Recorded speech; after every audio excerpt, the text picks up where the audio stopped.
তিতুমীরের প্রাথমিক শিক্ষা শুরু হয় তার গ্রামের বিদ্যালয়ে। পরবর্তীকালে তিনি স্থানীয় একটি মাদ্রাসাতে লেখাপড়া করেন। 18 বছর বয়সে তিতুমীর কোরআনে হাফেজ হন এবং হাদিস বিষয়ে পাণ্ডিত্য লাভ করেন।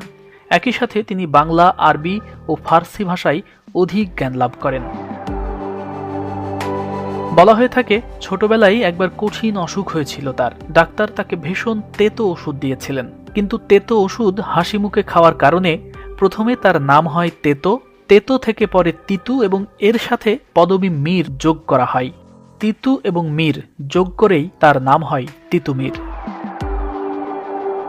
এরপর 1822 সালে তিতুমীর মক্কায় হজব্রত পালনের উদ্দেশ্যে যান। তিনি সেখানে স্বাধীনতার অন্যতম পথ প্রদর্শক সৈয়দ আহমেদ শহীদের শিষ্যত্ব গ্রহণ করেন এবং ওহাবি মতবাদে অনুপ্রাণিত হন। সেখান থেকে এসে তিতুমীর তার গ্রামের দরিদ্র কৃষকদের সাথে